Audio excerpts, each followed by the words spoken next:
Hello everyone, it's Kari, and today I have a little preview of what's coming in the September Hedgehog Hollow box. Look at all these beautiful feathers and peacocks. Look at this infinity with the feather, so beautiful.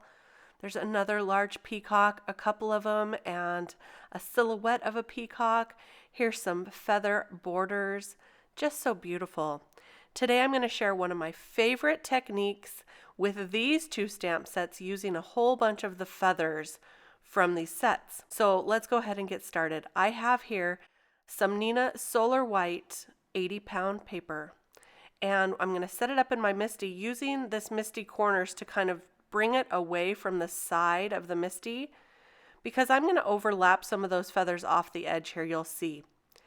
I'm going to take a few of those feathers, some of my favorite ones here, and just place them onto the paper. Here you're going to see I removed that MISTI corner so that some of these feathers can actually go off of the edge. Now I want to set this up so perfectly at the beginning because I can make a whole bunch of panels using this same feather outline. But I did decide that I needed a stronger magnet there in the corner because I knew that it was going to try to pick up that paper. So I'm using my bar magnet here, and I will go ahead now and pick that up, and you'll see I didn't have too much of a problem with that paper. I wanted it to stay in the exact spot.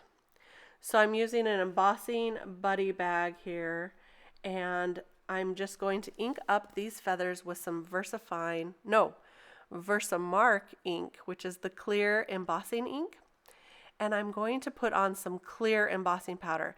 Now you're not going to be able to see this on the video because it's clear, but I did want to make sure that all those feathers were covered, that I didn't have too much in between the feathers, if that makes sense. And now I'm going to heat set that. I'm taking a look, I'm pulling this closer to my face here just to make sure that I got all of that heat set. Now I left this part in the video because I wanted to show you what I did not like.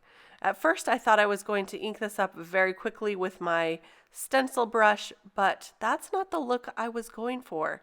So I'm bringing out a brand new tool here. I wasn't sure if I was going to be able to share this with you by the time this video went public. These tools are some of my new favorite domed blending tools from scrapbook.com. The handles are already painted gray for you so that you know that they're for your Distress Oxides. You can use these for any of your inks. I just love them with my Distress Oxides because look how quick that it puts the color on for you.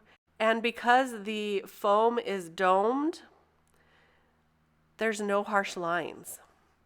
So I just love this. You can see I have some Post-it tape I'm using to hold my fingers. I do not like to get my fingers inky. And so I'm using this Post-it tape just to hold that panel so that I don't get my fingers inky. And I also don't get fingerprints on that card. Now I'm just taking a dry towel here and I am wiping off the embossed feathers so that some of that excess ink can be removed. And now just that fast I have my inked background panel with those beautiful feathers. I'm taking one of my favorite sentiments from this kit. It says, "Feathers appear when angels are near." Isn't that so sweet? I'm just going to stamp this with some Versamark. No, this is now the VersaFine Onyx black ink. And I'm going to cut that into a sentiment strip for my card. Now this feather right here, the one with the heart in the center, is the one I'm going to use for the focal point on this card. It is so beautiful. I stamped it using Peacock Feathers Distress Oxide ink, and now I'm just going to fussy cut around that image. This paper that I'm using is a thicker paper. I think it's my 110-pound cardstock. To add a little emphasis to that heart in the center of the flower, I'm just going to outline the inside and the outside of it with a Copic multi-liner, and then we will have a beautiful feather to put on the top. But you know, I cannot leave well enough alone. So I'm going to first add those with some 3M foam tape to pop them up onto the card. I had to cut down my foam tape a little to fit on this sentiment strip, but that worked out just fine. I also used it for the back of the feather And I added extra foam tape on the sides because I didn't want that feather to get wrinkled or smushed on the sides. So you can see I built it up a little with the foam tape, and now I'm just going to add it to the card here. I'll attach the sentiment strip as well, and here is our front card panel.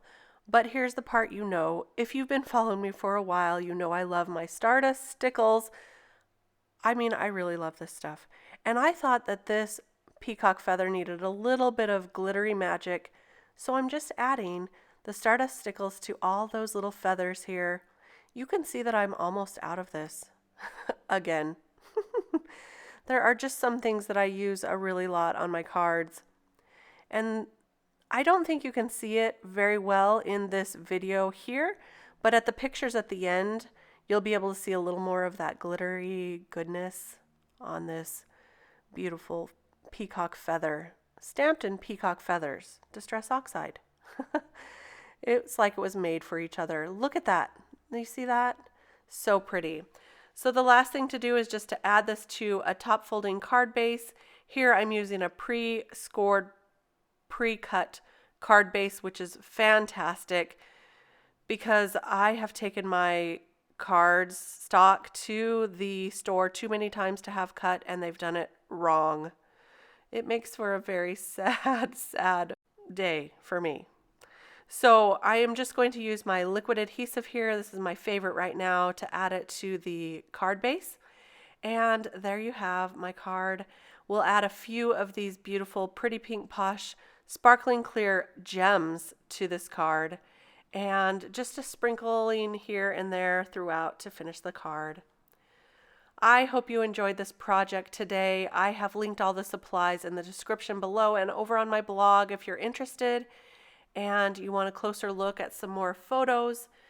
Thank you so much for joining me today. If you enjoyed this video, please give me a thumbs up and consider subscribing to my channel. I'd love to see you again. I am so grateful for you and for your comments as well. Thanks for stopping by. We'll see you next time. Bye-bye.